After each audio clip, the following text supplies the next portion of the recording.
Federal Drive is presented by GEHA, Government Employees Health Association, proudly providing health and dental benefits to federal employees and their families. Visit GEHA.com. Companies depend on accurate forecasts to plan bids and workforce, but some agencies have let these tools slip despite OMB guidance. Stephanie Kostro, president of the Professional Services Council, is here to explain what's driving the gaps and to preview PSC's Vision Federal Market Forecast. Stephanie, thanks for joining me. Thanks for having me, Terry. This is an interesting time of year, not only the end of the calendar year, but the beginning of a new fiscal year and a lot of agencies under continuing resolutions. But it's also been a really tough year for the contracting community that PSC watches over. Tell us what companies are thinking about right now. I appreciate the question, Terry, because you're right. It is the end of the calendar year, beginning of the government fiscal year. And this is the time of year when a lot of companies take a step back and evaluate their business strategy and their planning for the next few years. You know, we see a lot of folks having offsites in December or in January to do some of this strategic planning. And I'll be frank with you, I think a lot of people will be happy to see 2025 end, and they will celebrate the new year in all sorts of ways just because of what they've been through this year. If your listeners can harken back to earlier this year, the efficiency initiatives really did a number on a lot of the business plans that had been developed among government contracting companies. You know, some of them had massive descoping of their contracts. Some of them had contract terminations. Some, particularly those who worked for agencies like the U.S. Agency for International Development and the Department of Education, some at Health and Human Services, really saw a diminution of their planned objectives throughout the year.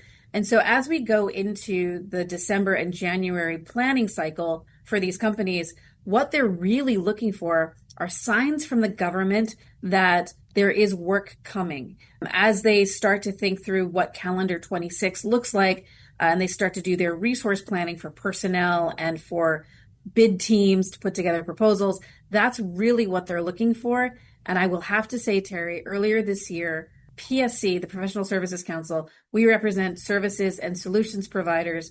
And typically every year we put together something called our business forecast, which looks at our scorecard, which looks at all of the web-based procurement forecasts put out by agencies. And we would look at tens of agencies and their forecasts, and we would rate them based on 15 key attributes, which we developed in industry, about what is useful for those forecasts.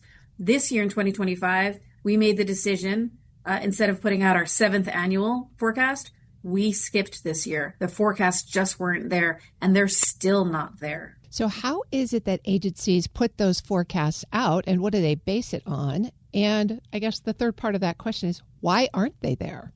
So this was a mandate from, among others, from the Office of Federal Procurement Policy, which is a White House office, that said, hey, agencies, to the extent that you can, put out forecasts on your websites.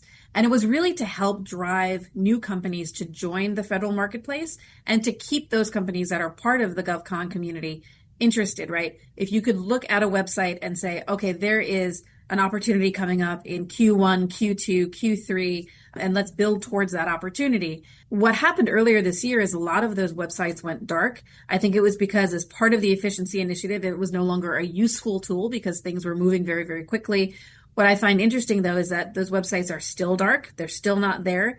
And so I'm not entirely sure how our government contracting community can put together a reliable business strategy for 2026 and beyond in the absence of that information. Well, some estimates are that the contracting workforce itself has been reduced by over 25%. Are we just missing the people who used to do this? I think that's part of it, Terry. We're missing some of the folks who took that deferred resignation or the fork in the road option. Some of them did the voluntary early retirement programs.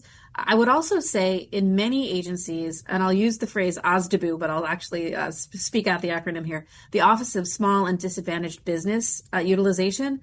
Those were usually the offices that had the lead on publishing these websites. And those offices have sort of been dismantled in some agencies. They are certainly de-emphasized in a lot of the agencies. And so it might be not so much that they're missing the people, that is true, but it's also they're missing the offices that had the lead on putting together these forecasts. And it really is a shame because, business community uses these forecasts in so many different ways. It helps them do, I mentioned the business planning, but it helps them figure out who they want to partner with, who they're going to be, their subcontractors or their suppliers, their vendors, etc. And so this is a real gap in understanding of what the federal marketplace can offer companies. And I do think it will have effects on whether commercial companies want to get involved in government work. They just don't know what the opportunities are. I'm speaking with Stephanie Kostro, president of the Professional Services Council. Stephanie, one more question on this. I mean, GSA has gone through a lot of work to centralize procurement and forecasting. Would you expect that GSA will take this over perhaps and share their forecast? So I love that you asked this question, Terry, because as I mentioned, the last time we put out our forecast, it was in 2024, and we had actually at PSC highlighted GSA as a model for putting out these forecasts. We mentioned that GSA has something called their acquisition gateway, which sets a high bar for government business forecasting, and it encourages the migration to the GSA tool for other departments. So Department of Labor, Department of Justice, they were using the GSA acquisition gateway. So I think this is a fantastic opportunity to go back to that gateway and have GSA take the lead. Speaking of forecasts, PSC's got a big session coming up starting on December 1st, your Vision Federal Market Forecast. Tell us about that. Terry, I have to say, I love that our entire segment here is devoted to forecasting because the procurement dork in me is celebrating here. So PSC has this conference, and it's actually run by our foundation, which is our 501c3 nonprofit affiliate dedicated to education.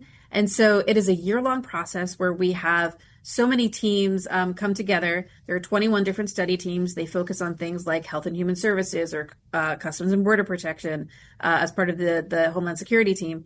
And this year of agency discussions, they speak to think tank folks, they speak to procurement officials within the government, and it culminates in this conference, and it happening in person on December 1st. It's a virtual day for December 2nd and 3rd. It is where these 21 different study teams present their findings. So it's not just tied to a web-based procurement forecast, but rather these discussions that they're having with officials.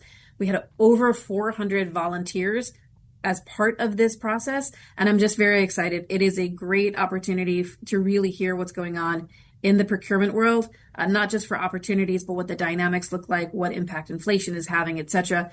And to be honest, what impact these efficiency initiatives have had on the federal marketplace. So I highly recommend this conference. Again, it's December 1st through the 3rd, and December 1st it's the only in-person day here in Arlington. It sounds like in the absence of the agency forecast that we were talking about at the beginning of our conversation, this may be a great opportunity for contractors, those who are considering government work, to find out, at least from inside sources, what's going on.